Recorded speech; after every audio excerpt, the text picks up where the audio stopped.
The Scott Jennings Show is proudly sponsored by Lear Capital. Since 1997, Lear has helped Americans protect their retirement accounts and savings with physical gold and silver.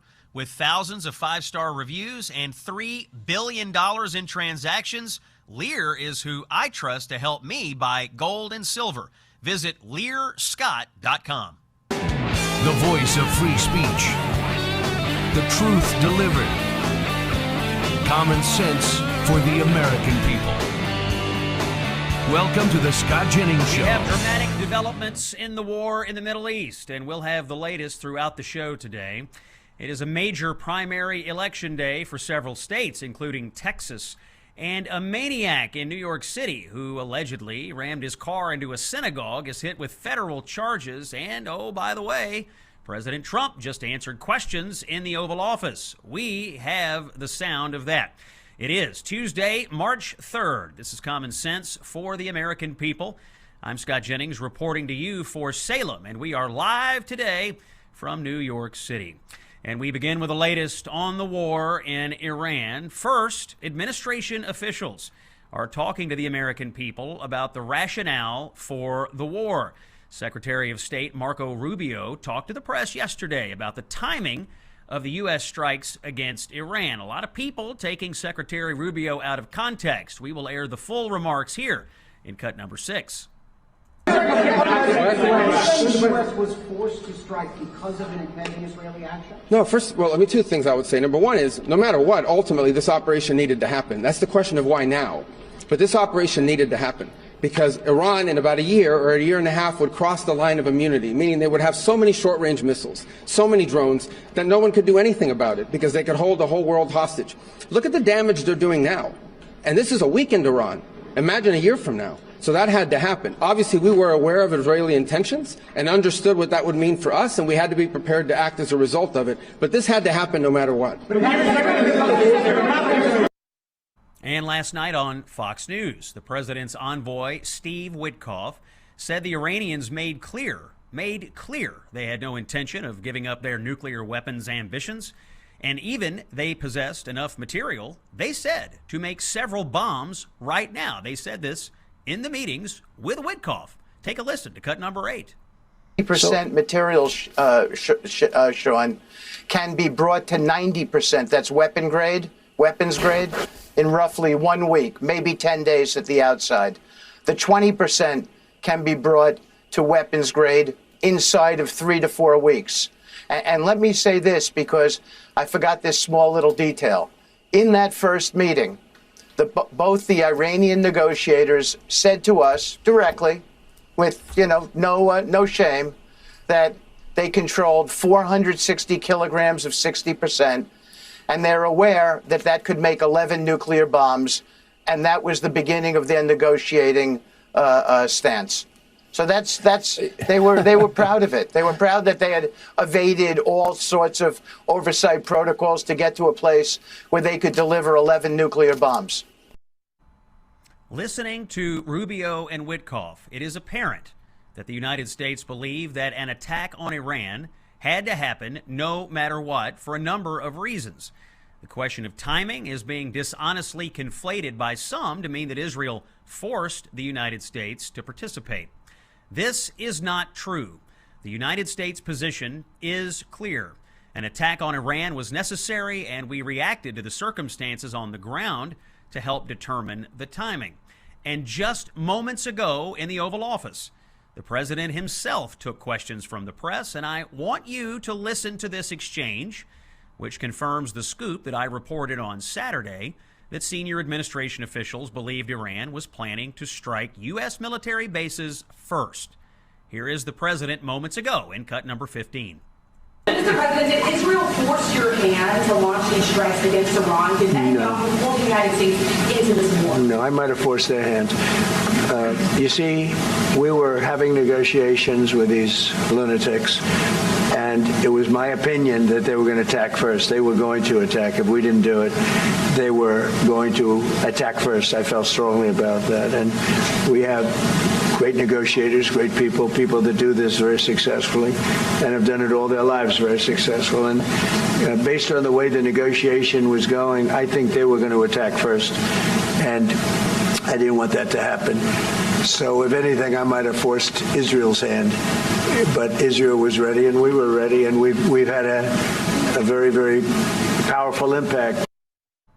You see the president there in the Oval Office. He's meeting with the Chancellor of Germany today, and he took questions at length from the media to lay out his rationale on the war. And he also had some harsh words for Spain and for the United Kingdom. The president says we're going to have a trade embargo with Spain because Spain has come out against the U.S. position on Iran. We'll have more on that later in the show. For what it is worth, by the way, the Secretary General of NATO, Mark Rutte, is in agreement with Witkoff and the president about the Iranian regime's nuclear ambitions and their ballistic missile program. Take a listen to him here in cut number 11.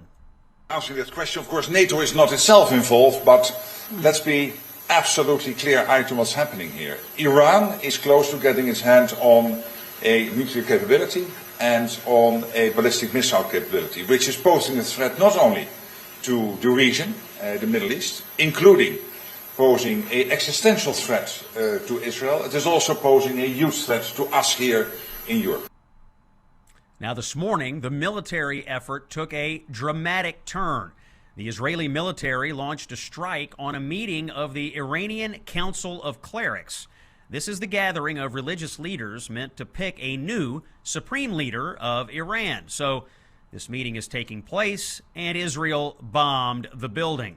It isn't clear how many of the council's 88 members were in the building at the time or the full extent of the damage, although video does show a very, very damaged structure. There are reports that the bombs dropped while the council was counting the votes to choose a new supreme leader. We'll be tracking the latest on Iran throughout the show today. We'll bring you all the breaking news here on the Scott Jennings Show. We do have other things going on in the United States. Federal prosecutors in Brooklyn have charged a New Jersey man for driving his car into a synagogue in Crown Heights during a crowded memorial service. According to the feds, the vehicle struck the synagogue entrance multiple times, damaging the building and endangering worshipers. The suspect is in custody. He faces up to 3 years in prison if convicted of intentionally damaging religious property. Violence against houses of worship will be met with firm prosecution. That is the message from the Trump DOJ today. It is primary day in several states in the United States today. North Carolina, Arkansas, and Texas.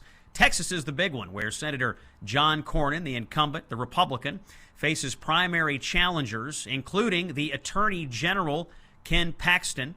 Democrats, Tallarico and Crockett, are locked in a tight contest for their own party's nomination. Polling has been close in both of these primaries. Analysts aren't quite sure what's going to happen tonight, so we'll see what happens. By the way, I'll be back on CNN tonight at 8 Eastern and 10 Eastern for coverage of the primary election and the ongoing news about the war in Iran.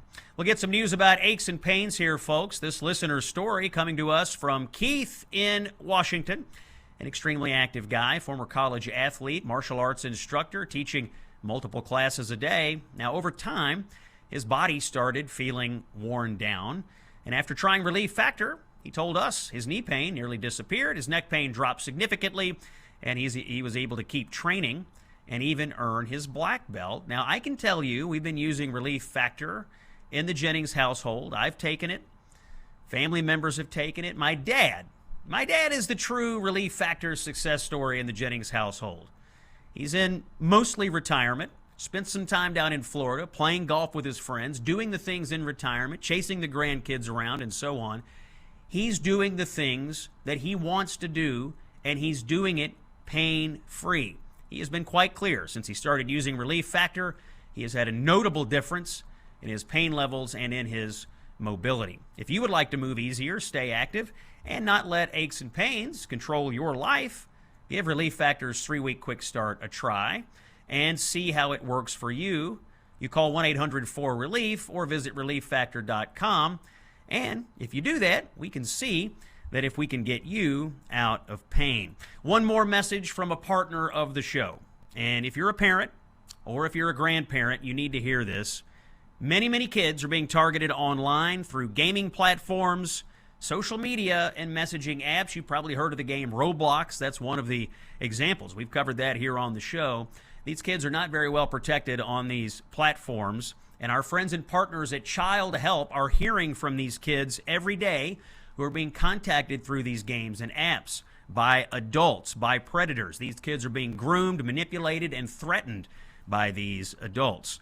Childhelp matters. They take the calls from the kids. There was one boy who reached out to Childhelp and said he was terrified because an adult who reached him in one of these online games was demanding photos and threatening to lie to his parents about it. Imagine how frightening that would be if you were a kid who got a threat like that. Childhelp steps in. They take the calls. They protect the kids. I donate and I trust Childhelp. I'm asking you to do the same. Donate to childhelp.org/Scott or text Childhelp to 94878. Childhelp.org/Scott or text it Childhelp 94878. More news when we come back. It's Scott Jennings on Salem. Stay with us. Hey, it's Scott Jennings. You know, I got to tell you, I think nutrition has gotten way too complicated. Every week there's a new powder, a new lab-created formula, some new breakthrough. But here is the truth. We've been told since we were kids to eat our fruits and vegetables. Nobody really had to explain why. We just did it.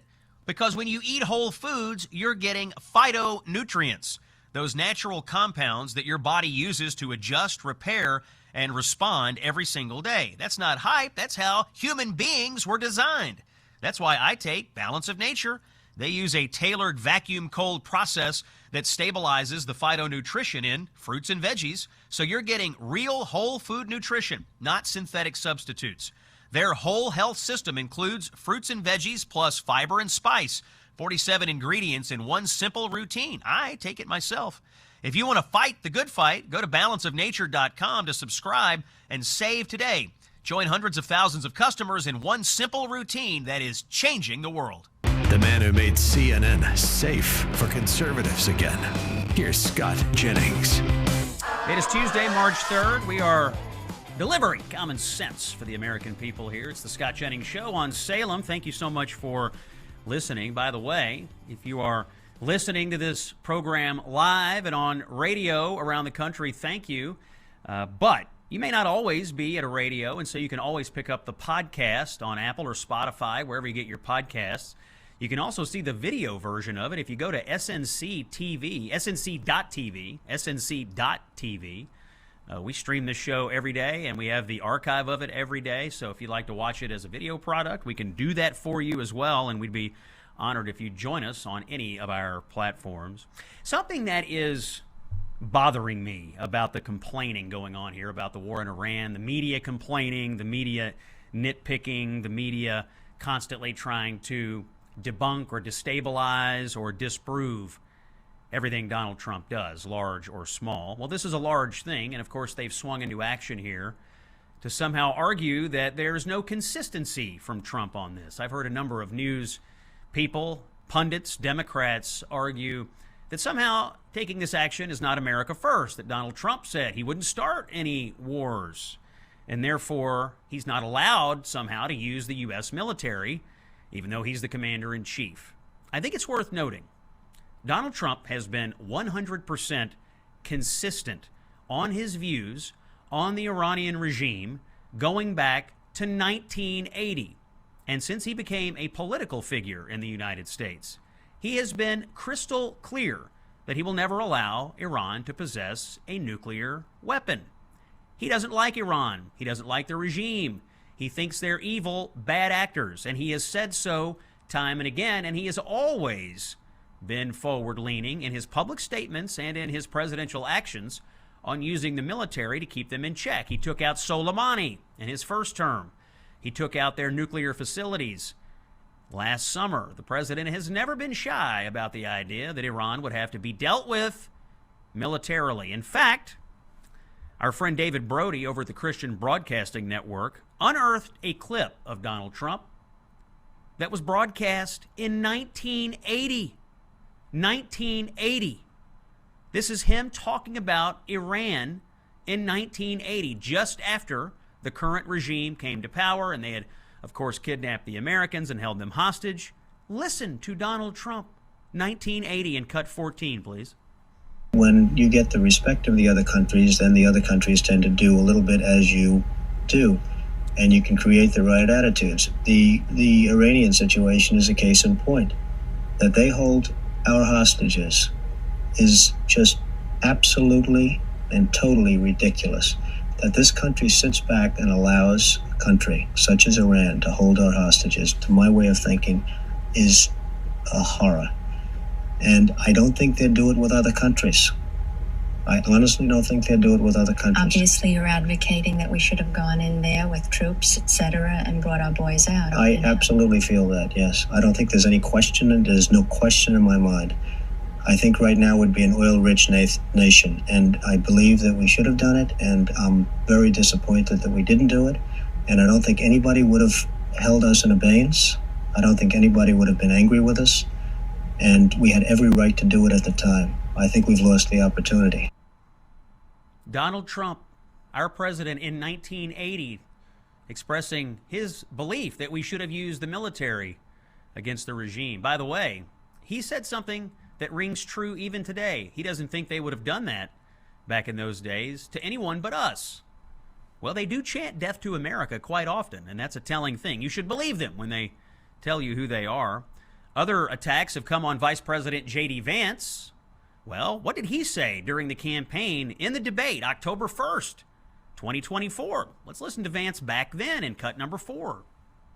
Now, you asked about a preemptive strike, Margaret, and I want to answer the question. Look, it is up to Israel what they think they need to do to keep their country safe, and we should support our allies wherever they are when they're fighting the bad guys. I think that's the right approach to take with the Israel question. J.D. Vance obviously able to tell the good guys from the bad guys in the Middle East. Some people, though, simply can't do that anymore. What you're finding here is that there is a group of isolationists on the left and on the right who are trying to nitpick and destabilize the president's arguments for taking action against Iran. They have always wanted to ascribe their isolationism and, yes, their anti-Israel views and, yes, in some cases, their anti-Semitism to Donald Trump. They wanted him to absorb their views. Well, ladies and gentlemen, I'm here to tell you that is not happening. The president has been clear. The president has been consistent. Israel is our ally. Iran, the Iranian regime, that's the bad guys. The Iranian people are grateful to the president, and he has taken courageous action here in the face of a bunch of enormously dishonest naysayers. Let's pray for our troops and pray for the best outcome. We'll take a break. When we come back, more news. August Pfluger from Texas joins us here on the show. You know something? Universities are kind of a bad deal. 6 figures of debt for a bachelor's degree that signals less every year. 4 years spent navigating ideological rules instead of learning how to think. Grades inflated, standards lowered, dissent punished. We call it higher education, but it's mostly expensive daycare with a credential attached. The University of Austin, also known as UATX, is different, however. Admissions at UATX are based on test scores alone. No essays, no resumes. Nobody cares who your parents know. If you're smart enough, you're in. UATX students turned down UChicago and fled Barnard to complete a demanding great books core, including Aristotle, Shakespeare, de Tocqueville, alongside real math, science, economics, and AI. Classes are small, professors actually know your name, grades aren't padded, excellence is measured and rewarded. From day one, students work directly with top founders, investors, and institutions, building companies, doing serious research, and landing real internships. And here's the part that changes everything. There is no tuition. Thanks to private donors, every UATX student graduates debt-free. You're free to take risks, free to start companies, and free to build a life instead of paying off loans. If you want an empty credential, look elsewhere. If you want a serious education that actually prepares you to lead, apply to the University of Austin. Visit uaustin.org. That's uaustin.org. Truth, justice, and the American way. Look up in the sky. It's a bird. It's a plane. It's the Scott Jennings Show. Thank you for listening here on Tuesday, March the 3rd. As our attention has become fixed on Iran, work on other issues has continued on in Washington. Republicans in Congress are still working on some legislation in the spring here, and we've covered it on the show. It's called the reconciliation process. And joining me now to discuss where in the process the Republicans are, the mastermind behind all of this, Texas Congressman August Pfluger. He's the head of the Republican Study Committee. Chairman Pfluger, thanks for coming back on the show. Appreciate your time today. Well, great to be with you, Scott. Thanks for having me. Yeah, appreciate this. I know we're all thinking about Iran, thinking about our servicemen and women, and we'll ask you a couple of questions about that here as we close. I want to start, though, with the reconciliation process. A few weeks ago, you came on and talked to the American people about the need for the Republican majority in the House to pass some bills and work on some issues. And the best way to do that is through a budget reconciliation process, which then allows the Republicans in the Senate to pass a bill with just a simple majority. Give us an update. Where does the reconciliation process stand in the House? And what can you tell us about prospects for passage? Well, it's even more important now, unfortunately, as you see Democrats who are holding the Department of Homeland Security hostage, now 17 days in, where they're not going to seemingly fund the most basic thing in our country. So we can't count on them for anything. We'd love to do bipartisan legislation, but we can't count on them to come to the table and be honest brokers. So, we're continuing to refine the thoughts of what we can get into this legislation. I'm still convinced that the affordability issues of housing and healthcare and energy are very important. There's many aspects of fraud that our country has had to endure because of presidents like Joe Biden that expanded those fraudulent practices. So I expect that with Mike Johnson's leadership that we're going to continue to refine and narrow down what we believe can go into this bill and continue to build it. But it's incredibly important. And I think, yes, the content of what is in the legislation is important. We have published a framework for making the American dream affordable again. But I would also submit that it's important for Americans to see that they can trust Republicans to do what they said they were going to do what we came up here to Washington to do, to unify and unite, where Democrats are holding hostage, and the contrast could not be greater with our ability to pass legislation that helps every American family. Well, I'm in 100% agreement with you about the need for the Republicans to show the American people that they can govern and that they're sensitive to their priorities. Take us inside the conference. Are you getting good cooperation from the leadership, from other committee chairs? Give us a sense of the kind of work that's going on in the background here to actually get this bill in a place where we might start to see floor action. Absolutely. We've got great support from Speaker Johnson and Leader Scalise. They know what's at stake. I think the Senate knows what's at stake. They can't count on 60 votes for much of anything. So inside our own conference, we are doing the hard work right now to figure out what can go in. It's obviously, the second bill that follows the One Big Beautiful Bill. We're in tax season right now, so people are going to get more back into their pockets as a result of the One Big Beautiful Bill, and we want to build on that. And we want to get after things like healthcare to make it more transparent and competitive and lower cost. And the same can be said for housing as well. The average age of the first-time home buyer is 41. That's not living the American dream. Let's set the conditions so that every family, new family, young Americans can buy a house. Those are the things that we still anticipate are going to be part of this bill. And I expect in the next couple of weeks that we're going to have a very good idea of what we think we can achieve. And we need to push it forward. Now is the time. It would be political malpractice to not do this. In addition to the budget reconciliation process you have going on, you all are still dealing with the recalcitrant Democrats as it relates to the funding of the Department of Homeland Security.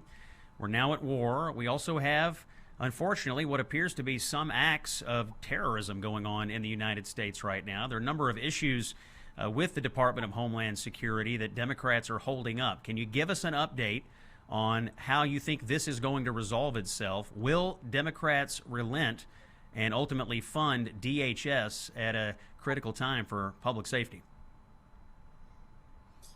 Well, you sure would hope so. I mean, this is the department that was formed after the tragedy of 9/11 that sent me and my colleagues, into all sorts of different places around the world to protect from terrorist attacks. So is it going to take another crisis, another attack on our homeland to wake them up? I don't know, but it's day 17, and Chuck Schumer seems to be completely opposed to anything reasonable.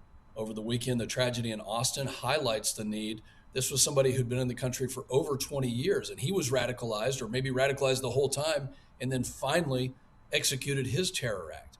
How many of those people are in the country right now that DHS personnel could be preventing from attacking communities, and now they're not getting a paycheck and they're not able to do their job? And it's because Democrats cannot be reasonable. We have the public safety aspect of this with some of these acts of terrorism that we've seen. And we also just have the day-to-day machinations of what it means to move around the United States of America. Are you concerned that in the near future we're going to start seeing major disruptions at airports because of the DHS shutdown? Oh, absolutely. There's no doubt. I mean, they've already shut down global entry, which is causing delays back into our country of American citizens. The TSA agents that I see, I tell them thank you. I've talked to many supervisors of TSA, and they're telling me that people are just going to go look for other jobs. I mean, they're not going to stand by and be asked to come to a job where they're not getting paid. So you bet it's going to be an impact on our economy and on the safety of travel. I mean, people just, they need to realize that what's happening is the holding of hostage that the Democrats are doing is very dangerous. It's not just inconvenient, it's also very dangerous. Is nothing sacred anymore? So yes, everyday business will be impacted, especially at airports throughout the country. I really am calling on Democrats to do the right thing and to say, I'm an American first. I'm not a Democrat first. I'm an American first, and we're going to do the right thing, and then we can argue about the details as we should in Congress. Chairman Pfluger, August Pfluger, by the way, of Texas, is our special guest today, was reading an op-ed from a colleague of yours. Her name is Angie Craig. She is from the state of Minnesota. She's a Democrat, and she is running in the primary up there for the United States Senate. She wrote an op-ed in her local paper explaining that she now regrets her vote on the Laken-Riley Act, which was a jaw-dropping headline, a jaw-dropping explanation, and is indicative, I think, of where the Democrats are headed on immigration enforcement overall. Not sure if you've heard of this yet, but what does it say to you that Democrat members of Congress who just last year voted for the Laken-Riley Act are now being forced by their radical base to walk back support for that common sense legislation? Well, this is where the Democrat Party is today. It's so sad. It's tragic. But this is the same representative who didn't even have the decency to stand for Laken-Riley's parents when they were in the chamber at the State of the Union last year. They didn't have the decency to stand for Jocelyn Nungare, another young woman who was brutally murdered by an illegal immigrant, when her family was recognized in the House chamber during President Trump's speech. So it's not surprising. It is very disappointing. And again, is there no sense of just human decency? How can you not be in favor of law and justice and law and order for people that commit these crimes? How can you not be in favor of deporting an illegal immigrant who comes into our country and in addition to being here illegally and that being a crime, also breaks the law in other ways? It just boggles my mind. And most Americans, by the way, don't believe in that. They do believe in law and order. And we can, again, argue around the edges of immigration and reform. But where's the decency? It seems to be completely lost and overtaken by the squad and the radical left. Chairman Pfluger, I want to pivot back to Iran for a moment. You were a 20-year fighter pilot in the Air Force. Obviously, we are conducting an air superiority campaign over Iran. As you watch all of this unfold, given your great experience, what do you see happening right now? Are you pleased with the progress of the military action so far? Well, I'm so proud of the airmen and the warriors who are there, who are willing to give their lives to protect our country, and they are protecting it, because Ayatollah Khomeini has sowed terrorism and chaos throughout the Middle East and the world for 47 years. So this is a moment where the president made a historic and bold yet correct decision to take out this terror regime that chants death to America at every opportunity. The professionalism from all of our military warriors who I served with, and many of whom are still serving and flying these combat missions, I applaud them. I thank their families and the sacrifice that they are willing to do something that will keep not just the United States of America safe, but our allies and the rest of the globe as well. So we stay deeply connected with this mission and are watching it closely, but applaud the president for his bold decision. The White House has given a, I think, pretty clear rationale for the war.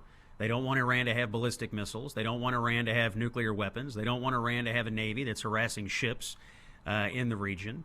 And they don't want Iran to continue to fund and export terror around the world. Seems pretty clear to me. There's been a lot of attempts to obfuscate this or make it feel opaque. Are you satisfied with the rationale of this? And what do you think is going to happen on the floor of the House when we do have a war powers vote later this week?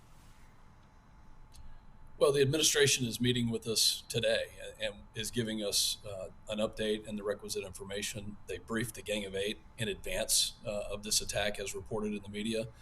But you just listed all the reasons that this is important. They have used ballistic missiles to attack Americans and American interest and Western interest in literally hundreds of examples and cases around the world for the last 47 years. The motivation is there, the motive is there, the willingness to use those weapons in terror attacks is there. How long does it take? I mean, we finally have a president who said enough is enough. So yes, I am 100% convinced that they're doing the right thing. And now is the time for Congress to have the discussion as we move forward on how we can help the president to get rid of this threat once and for all. Chairman Pfluger, sounds like you may have to go vote. So I'm going to let you go. I hear the horn blaring there in the U.S. House. So we're wrapping up at just the right time. Chairman August Pfluger from Washington with a great update on reconciliation and other issues. Sir, we'll have you back in the very near future. As Operation Epic Fury is intensifying, the world is bracing for what comes next. In the Holy Land, red alert sirens fill the air. Sirens, by the way, that give you about 15 seconds to reach the nearest bomb shelter. This is a serious situation. There have been a number of deaths in Israel already from these incoming missile strikes. It's a real threat. And in times like these, freedom and faith aren't just abstract ideas. They are what we depend upon. And in times like these, the International Fellowship of Christians and Jews is on the ground preparing large-scale distributions of life-saving food, first aid, and emergency essentials for security personnel, and they're also ensuring that hospitals, emergency rooms, and shelters are stocked with critical medical supplies. Israel's most vulnerable, the sick, the elderly, children, families, they depend on the fellowship, and the people there depend on your support. I am encouraging you to support the IFCJ in their critical mission. Please support IFCJ.org. Support IFCJ.org. That's where you go to lend your help. More on all of this when we come back. It's Scott Jennings on Salem. Stay with us. You know, gold and silver recently soared to record highs and then pulled back. So are precious metals still a good buy? Many Wall Street experts predict higher prices ahead. Why? Well, because we still have trillions in national debt, a declining dollar, and inflation that keeps shrinking our savings. Even with corrections along the way, gold remains a historical hedge for wealth protection. That's why Morgan Stanley's chief investment officer ditched the 60-40 stocks and bonds portfolio and is recommending up to 20% in precious metals. They're getting educated, and you should too. Call Lear Capital at 1-800-880-2424 for your free gold investment kit and learn how you could qualify for up to $20,000 in bonus gold. Lear Capital has over $3 billion in transactions and thousands of five-star reviews. Call 1-800-880-2424, 1-800-880-2424, or visit learscott.com. Straight talk without the bluster. When you positively need the truth, this is where you come. The Scott Jennings Show. Welcome back to the show. Here is a segment that we could probably run every day. called What is Going Horribly Wrong in California under Gavin Newsom. Today, I want to bring to you two stories originating from California. Both of them are frankly just absolutely crazy. Here's the first one. Last week, a group of Jewish parents sued the California state education system. This was on Thursday, alleging that the state's public schools have become anti-Semitic cesspools. You may be wondering, what could have happened to make them think this? Well, let me read to you from the complaint that was filed. In one case, a teacher punished a 12-year-old student because, and this is in the complaint, he was a Jew who dared to wear Jewish and Israeli symbols. In another, a 9th grade art teacher organized a walkout in support of Palestine that featured chants of F the Jews, except they didn't say F. I think you know what they said. Also in the lawsuit, one teacher openly proclaimed that Zionists are the enemy. And this person had his public social media account filled with anti-Semitic and anti-Israel content.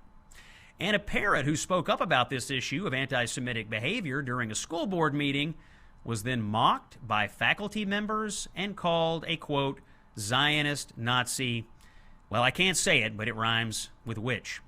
Maybe the worst allegation of all comes from Daniel Pearl Magnet High School in Los Angeles, which, as you know, is named after a Jewish journalist slaughtered by Islamists in 2002.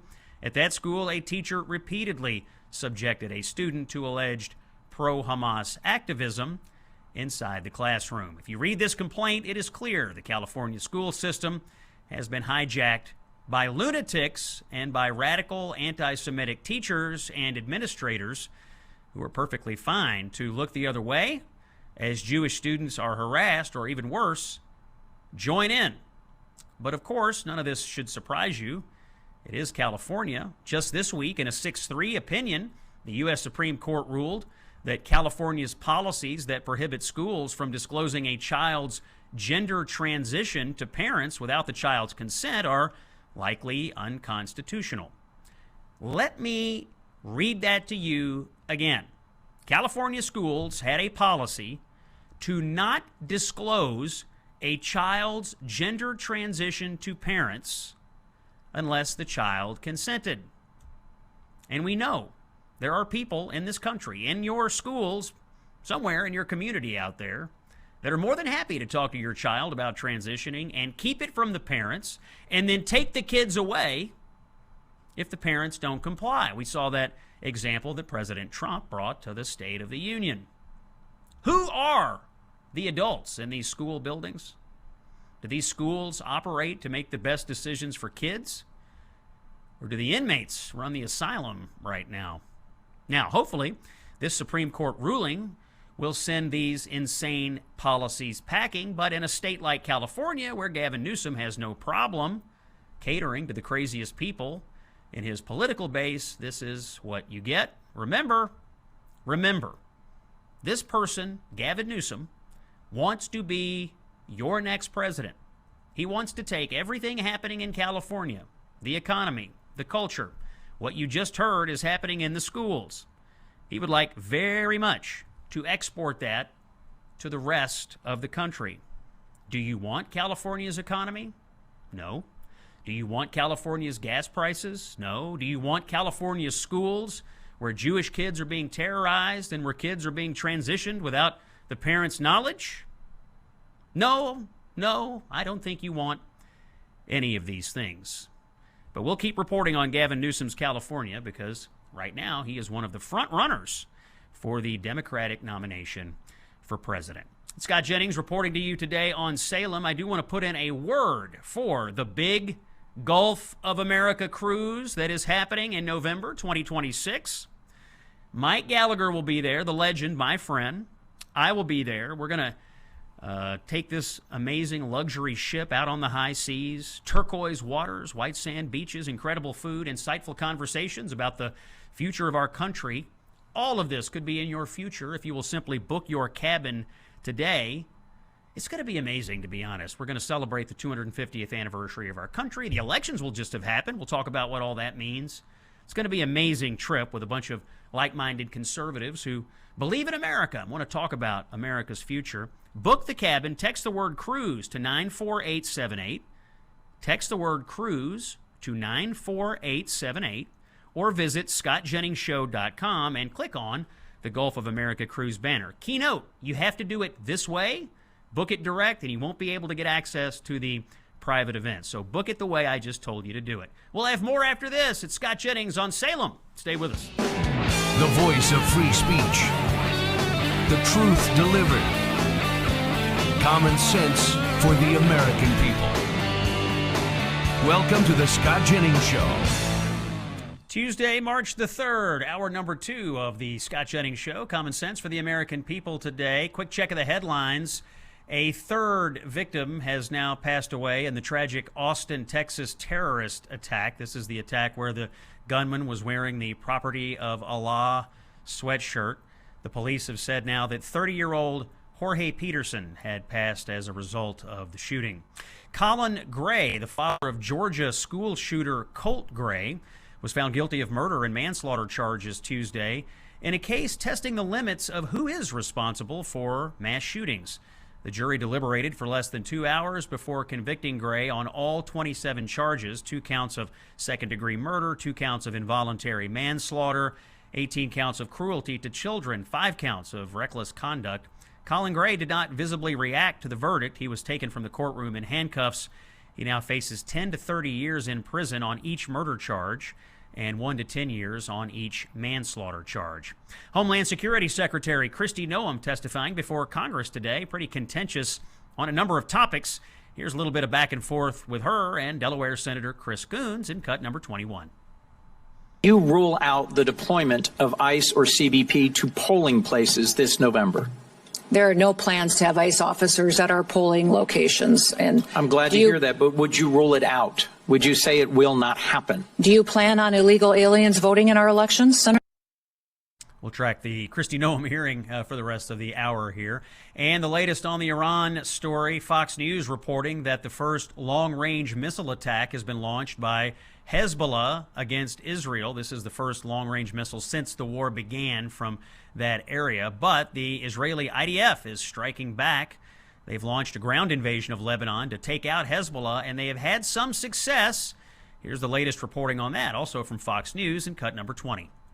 Breaking news, the IDF telling Fox moments ago that they have eliminated Iran's top commander overseeing the Quds forces in Lebanon. Now, this individual is described as at the brigadier general level. As I mentioned, one of the highest commanders there, connecting Hezbollah with the Iranian terror regime. So this is a significant takedown in this strike on Tehran, and it's just the latest out of the Middle East. And that's as President Trump said. And here now to discuss all of these developments is Hagar Shamali, host of the Oh My World show on YouTube, which, if you haven't watched it, is objectively fun and informative and sometimes hilarious. She is the former Lebanon and Syria director at the White House National Security Council. She's also a veteran of the U.S. Department of the Treasury. Hagar, we are new friends. We met for the first time last night, and I invited you on, and here you are. Thanks for coming into the Scott Jennings Show. Thanks for having me. I'm really happy to be here. Well, I'm glad to see you here. You did a great job on CNN last night, and that's what prompted me to bring you into the show today. You just heard the latest reporting on what's going on with Israel now facing off with Hezbollah and Lebanon as part of this overall war against Iran. You were on this desk in the White House National Security Council. How does this news strike you? What's your analysis? Yeah, and it continues to be an area I pay close attention to because I am actually working on Lebanon-Israel peace efforts. And it was predicted that if there was an escalation with Iran, that Hezbollah would stupidly enter itself into the war. What is fascinating to watch here are a few trends. Number one, the reaction of the Shia Lebanese, who tended to be the followers and supporters of Hezbollah, coming out publicly against Hezbollah's move, very angry that they're going to drag Lebanon into yet another war with Israel, when the Lebanese government and Lebanese people came out very loudly saying, we don't want any war. Any effort to launch attacks or to proactively get involved will be viewed as illegal. So Hezbollah entered itself. The Lebanese cabinet came out to say after that that Hezbollah's military and security operations are considered illegal, and that the government is going to double down on its efforts to ensure that all weapons in the state remain under the monopoly of this, or be under the monopoly of the state, which is great. Today, the Lebanese army arrested 12 Hezbollah officials. That is literally unprecedented. So what I'm going to be looking for right now is the Lebanese government and Lebanese army going to hold true to this? Are they going to enforce everything they just said? Because it could be very exciting for the future of Lebanon. That guy that Israel killed in Lebanon, the one that Fox News mentioned, that guy should have never been in Lebanon. Never. That underscores you that Hezbollah is an Iranian element. Hagar, tell me something. Israel had been degrading Hezbollah since October the 7th and taking out a significant number of their people and weapons capabilities. What does Hezbollah have left? I mean, obviously they fired a long-range missile. They're trying to launch other attacks. How severely degraded are they? Will Israel have trouble subduing them here in this latest attack? Sure, it's a great question, actually, because after the escalation at the end of 2024, Hezbollah was significantly weakened and decapitated as well. You had, as you mentioned, a lot of their leaders killed. Their Secretary General, Nasrallah, was killed, and so on. You had that famous pager explosion attack. And they took out a number of their missile arsenals. The thing is, though, after a year, the Israeli strikes against Lebanon, they continued after the ceasefire, after the November 2024 ceasefire. Israeli strikes numbered around an average of twice a day. And even with those strikes, Hezbollah was able to rebuild and rearm itself, particularly in the north of Lebanon, in an area called the Bekaa, which borders with Syria.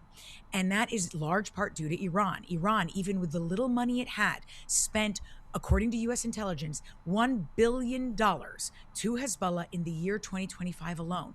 Even though it was more difficult for them to do so, both financially and logistically, they were able to do it. And Hezbollah started amassing its missiles again. It started building at-home capabilities, factories that could build their own munitions at home.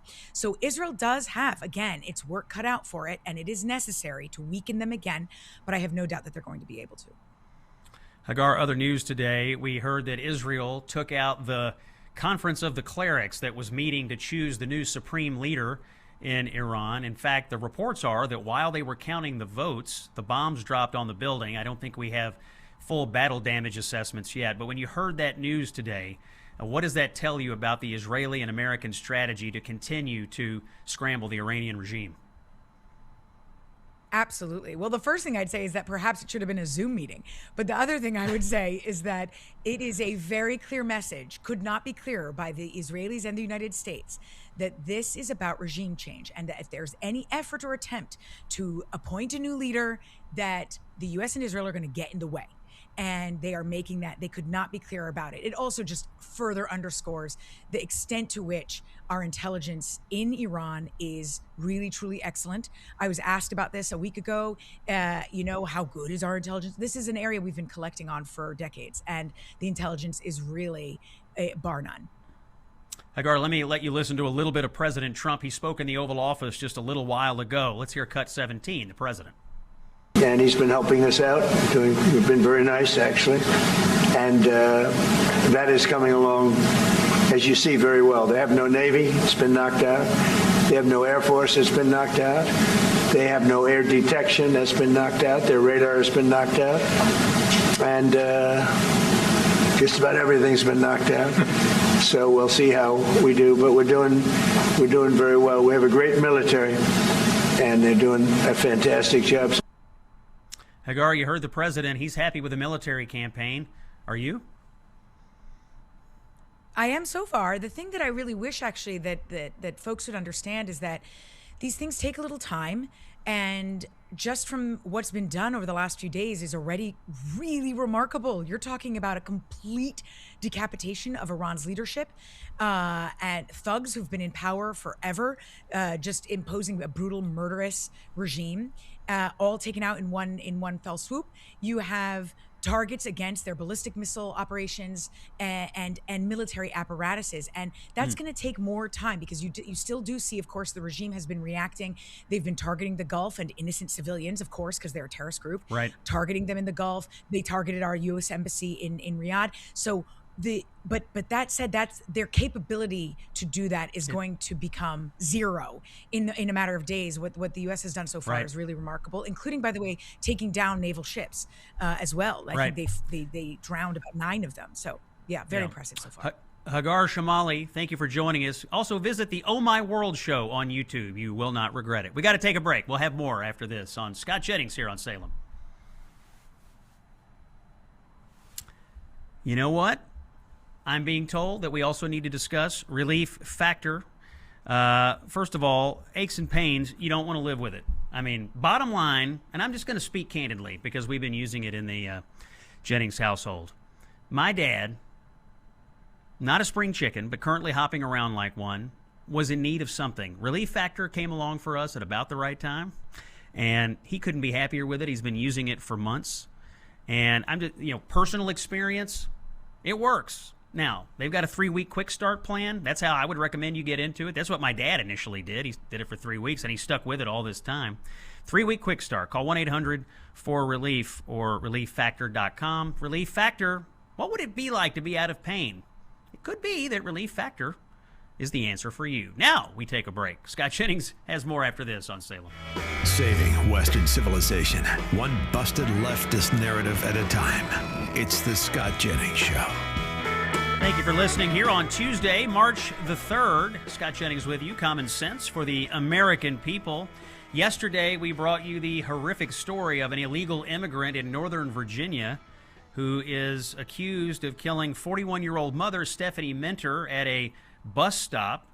This illegal immigrant had 30 prior arrests and was somehow out on the streets. Now the new Democrat governor of Virginia, Abigail Spanberger, has confirmed that she won't be honoring an ICE detainer for this murderer, meaning the criminal could be released back out onto the streets without ICE or DHS having any idea. My next guest here to discuss, the immigration reporter for the Daily Wire. This is a horrific story being spurred on by Democrats soft on illegal alien crime. Jenny Tier, welcome back to the show. Just to get you into the conversation here, Jenny, when you heard the details of this murder and then heard that Spanberger would not be honoring an ICE detainer on this person or someone like this person, what did you think? Oh my gosh. I mean, when someone tells you who they are, you should believe them, because in this case, the governor of Virginia, since coming into office, has showed voters exactly what she wants to accomplish, which is creating a sanctuary state.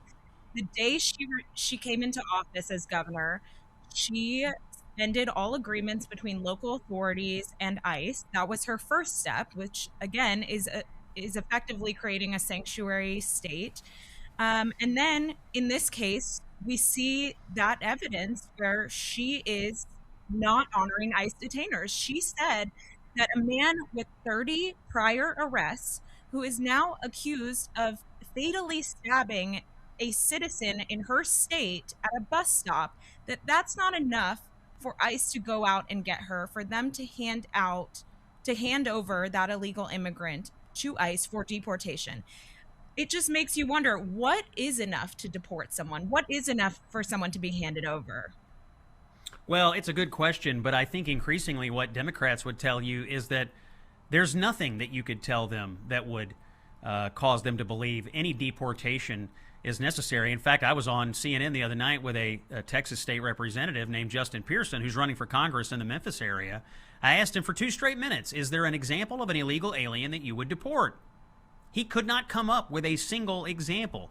A murderer, a rapist, how about a violent person? None of that came to the top of mind. And just today, Jenny, we see Congresswoman Angie Craig up in Minnesota, who's running for the U.S. Senate up there. She is now writing an op-ed in the Minneapolis paper today saying she regrets her vote on the Laken-Riley Act. You see, Democrats are really moving in an extreme radical direction on the idea that we need to get, at a minimum, violent illegal aliens out of the country. Let me ask you, out in Virginia, how do you think this Spanberger attitude is landing with Virginia law enforcement? I assume they must be livid.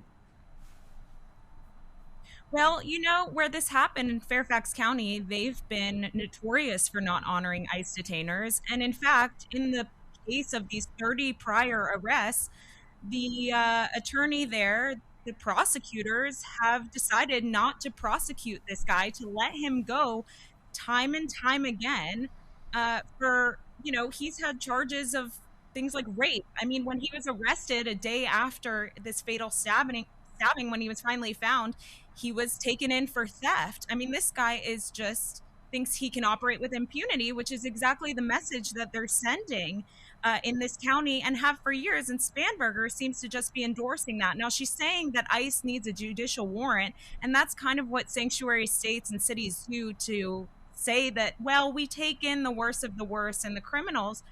But that creates a lot of hurdles for ICE and makes it clear that, again, this isn't enough for your local authorities to hand him over. And it's frustrating for rank and file, but some of the sheriffs in this county, the prosecutors, seem to endorse this.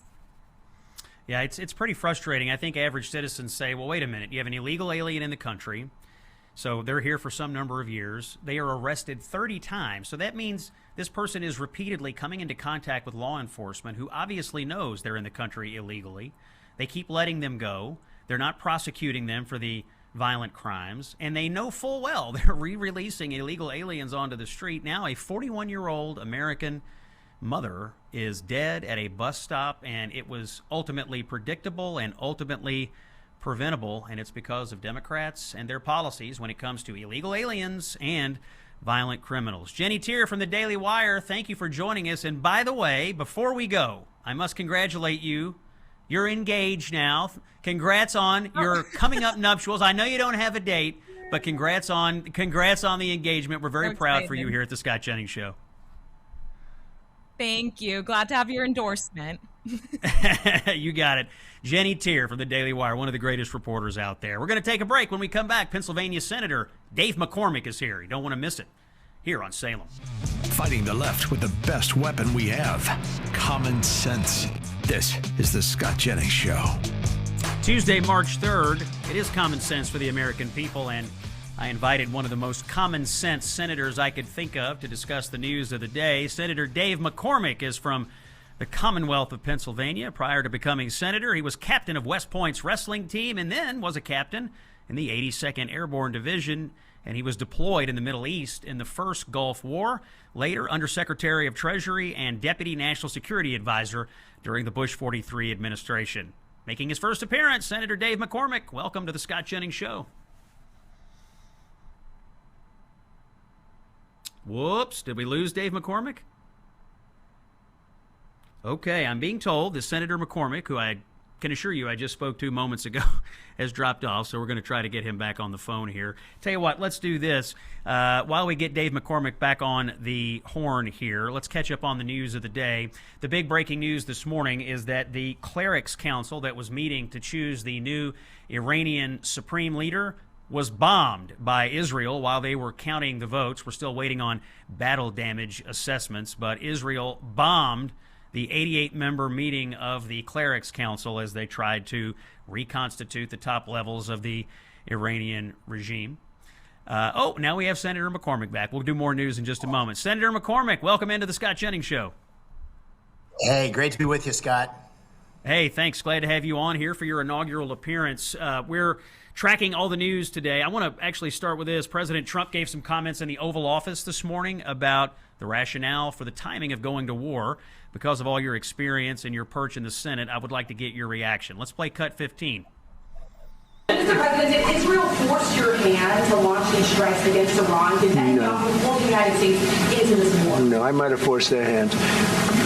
You see, we were having negotiations with these lunatics, and it was my opinion that they were going to attack first. They were going to attack. If we didn't do it, they were going to attack first. I felt strongly about that. And we have great negotiators, great people that do this very successfully and have done it all their lives very successful. And based on the way the negotiation was going, I think they were going to attack first. And I didn't want that to happen. So if anything, I might have forced Israel's hand. But Israel was ready and we were ready, and we've had a very, very powerful impact. Senator, the president kind of confirming today what I'd been hearing from administration officials over the weekend, that we believed Iran was going to fire missiles at U.S. military installations. What do you make of the president's comments and the rationale for the war overall? Do you believe the administration is making a clear case? Yeah, first of all, I think it's anyone who thinks that President Trump was going to be dragged into a decision of this significance by someone else doesn't know the president. Whether it's Operation Midnight Hammer, whether it's the use of military force in Venezuela, or whether this most recent operation, I'm confident he's operating based on a belief that we have imminent threat to the American people. And that's absolutely the case with Iran. No nation in the world has more American blood on its hands. No nation in the world has stood up and said America is the great Satan, and once they attain nuclear capability that they want to wipe out our country. No nation in the world is building a ballistic missile capability that far outpaces our ability and the ability of our allies to build a missile defense. This is a nation that killed 32,000, a regime that killed 32,000 of its own people. And the president made the judgment that the imminent threat, after giving lots of potential off-ramps to the Iranian regime, the imminent threat justified the use of force. He's well within his rights and power under the Constitution. And I think this was a step that he took because he believed American lives were at risk if he didn't move quickly. Senator, Democrats are raging against the president over this. They're calling the war illegal. They want Congress to vote to curtail the president's powers. What do you say to their arguments that he should have sought congressional approval first? Do you believe fully it's within his constitutional authority to do this in the manner that he did? Well, I think it's mostly political theater. Many of these same Democrats never said a peep when President Obama went into Libya, when Bill Clinton went into Kosovo, and used force and used it under the president's Article 2 authority. So I think this is mostly because they don't want to say that this splendid, marvelous military operation, early days, but that's been so successfully implemented, killing the Ayatollah, they can't criticize that, so they're going to criticize whether the president has the authority. These people aren't making a serious argument. And the imminent threat from Iran, I think, is well established over many decades and was only growing. And the thing that I think people should remember is after Operation Midnight Hammer, there was an opportunity for the Iranian regime to say, listen, we now see a safer and better path to prosperity. We're going to stop our nuclear program. We're going to stop building ballistic missiles. And in fact, they did the opposite. They doubled down on their ballistic missile capability and they restarted their nuclear program. And so this is a decision the president had to make. It's like second guessing.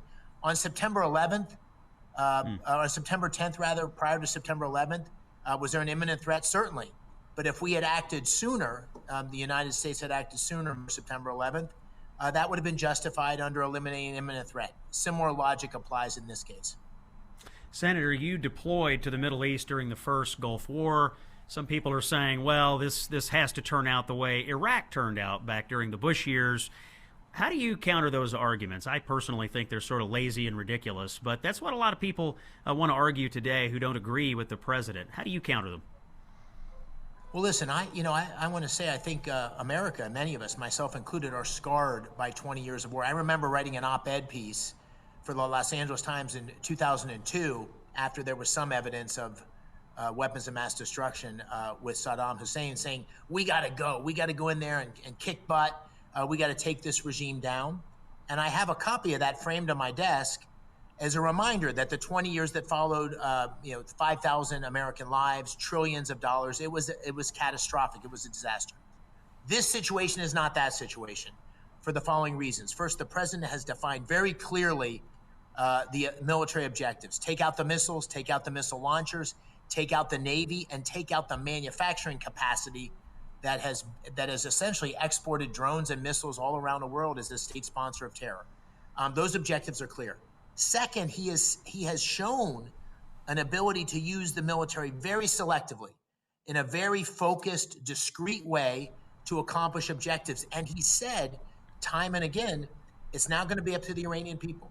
I am the only president, and he's right, that has stood with the Iranian people protesting in the streets.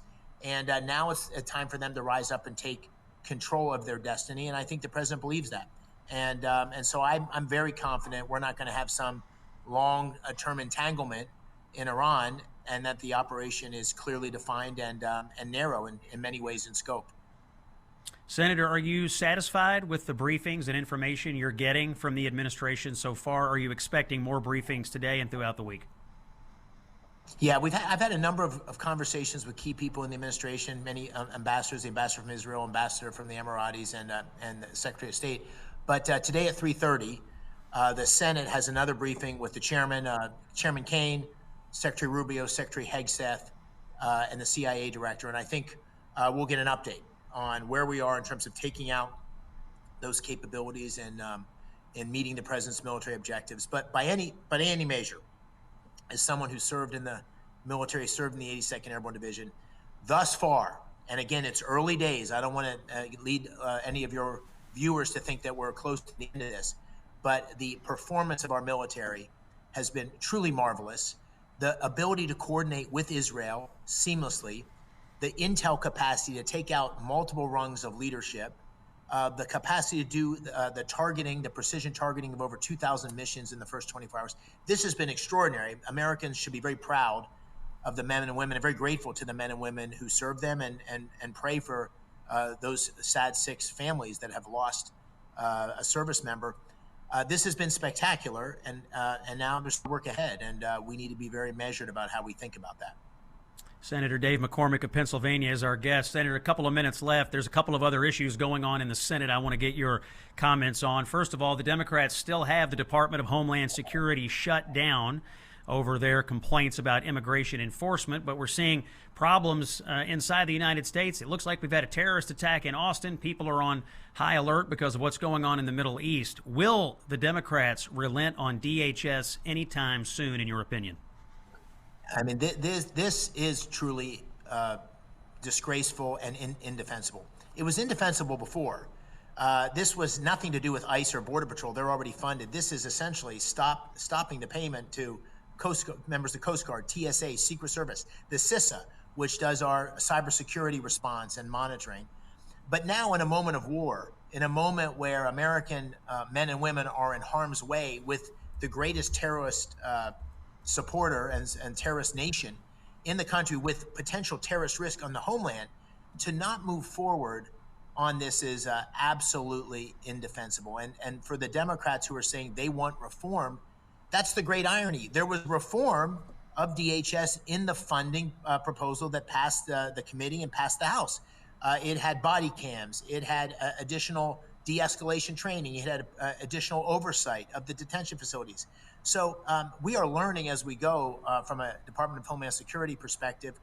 Republicans embraced that in the bill that was passed, and now the Democrats have to let that funding go forward and let those great folks who that department was created to defend against this very sort of attack, this very sort of exposure, let them get on with their business. This is ridiculousness. Senator, another issue laying in the Senate that a lot of conservatives are very interested in is the Save America Act. It passed out of the House. It's sitting in the Senate. I believe it has 50 Republican co-sponsors. Senator Thune seems to, at one point, have said we will see floor action on this, but there's obviously some disagreement inside the conference about whether to change the filibuster rules in order to make this happen. Can you give us an update? Where does the Save America Act stand today? Will we see it on the floor should it pass and become law in the United States?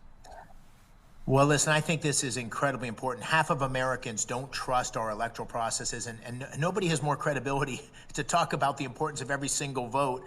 I lost my first campaign in 2022 by 900 votes, and I won my second one by 15,000 in 2024 of 7 million cast.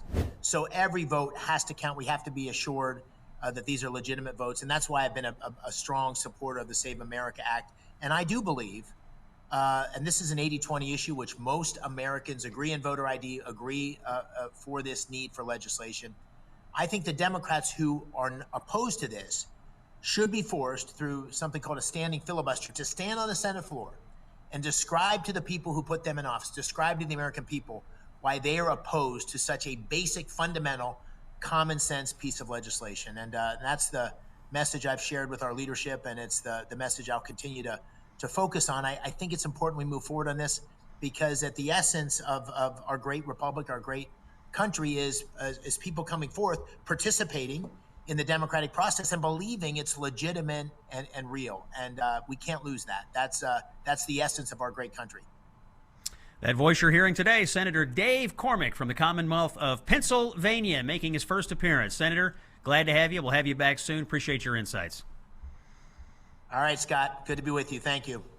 Thank you, my friend. Quick word from our friends at Patriot Mobile. Listen, bottom line, Patriot Mobile is going to give you the best cell phone service you can get. It'll be better, probably, or at least as good as what you're getting from the big three. And the best part of the whole thing is that Patriot Mobile actually supports your values, unlike all these other corporations. They support your values.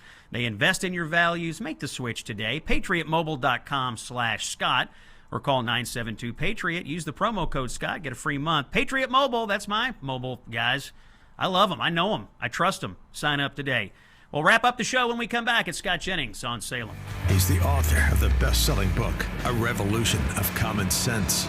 Here's Scott Jennings.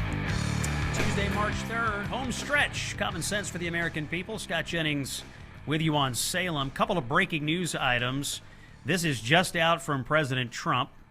This is in a Truth Social post. He says, effective immediately, I have ordered the United States Development Finance Corporation, the DFC, to provide at a very reasonable price political risk insurance and guarantees for the financial security of all maritime trade, especially energy, traveling through the Gulf. So this is the president, to translate, countering the Iranian proxy group's effort to shut down the Strait of Hormuz. So the president taking action here to protect maritime activity in the Strait of Hormuz. The other international breaking news related to the war with Iran, the president said today and told Treasury Secretary Scott Bessent to cut off all dealings with Spain because Spain is not allowing the use of its military bases in our operations against Iran. So the president is unhappy with Spain. He also had some pointed commentary today for the UK. They've been reticent to allow their bases to be used as well. So, interestingly, when you think about it, most of those countries are in NATO, by the way, and they're being difficult when it comes to our using bases for our operations against Iran, who, by the way, everybody agrees is terrible. But you go back a few weeks, and what was the president talking about with Greenland? We need to ensure that we always have access to our bases in Greenland. Why was he worried about that? Well, look at this. You have NATO countries that aren't cooperating with us in our operations against Iran. Just goes to show you the president was thinking ahead when it comes to Greenland about what could happen in the future. We'll round out the show today with this. We've had a few stories in the last couple of days around violent illegal aliens in Virginia. A horrific stabbing from an illegal alien with dozens of prior arrests. We talked about that today. Pennsylvania, illegal immigrant with a CDL, murdering innocent people.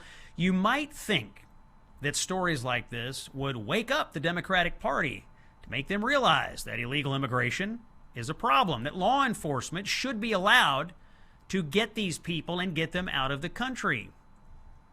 Maybe these stories, you might think, would convince Democrats they are wrong when it comes to their idea to cut off any partnerships with ICE. Maybe they would recognize there are violent repeat offenders in our country who shouldn't be here. They're illegal aliens for one, and they're violent for two. That would be a reasonable reaction for a functioning, mature political party. Instead, Democrats are doubling, nay, tripling down, I think, on their insane positions around immigration.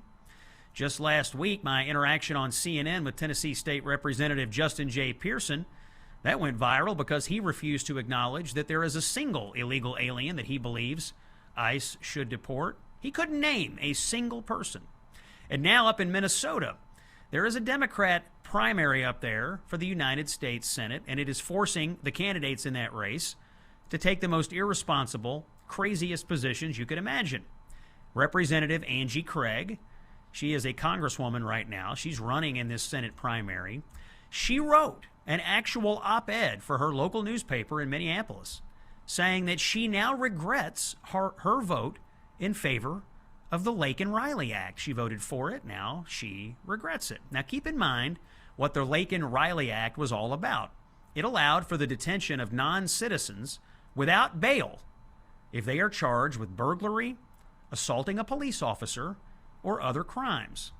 So, to recap, Angie Craig, a Democrat member of Congress, regrets the idea that illegal aliens, violent illegal aliens, when charged with a crime, should stay in jail. She is telling Democrats in Minnesota she regrets the idea that she wouldn't let those people out of jail. She wants them in your community. Democrats want violent, illegal aliens in your community, and it has become a central pillar of their campaigns this spring. I know it sounds crazy, but you have to listen to their own words. The mainstream position of the Democratic Party is that when it comes to violent, criminal, illegal aliens, they must be set free. They must be allowed to roam freely in the United States of America. They don't want to deport them. They don't want them in jail. They just want them in your community, free to commit other violent crimes, which is what happened in Northern Virginia in the tragic case of the 41-year-old mother who was stabbed at the bus stop, in the case of Lake and Riley, and on and on and on. Thank you all very much for listening today. This is Scott Jennings on Salem. It's common sense for the American people. We'll be back tomorrow with all the breaking news on the war in Iran. Come back tomorrow. Appreciate you.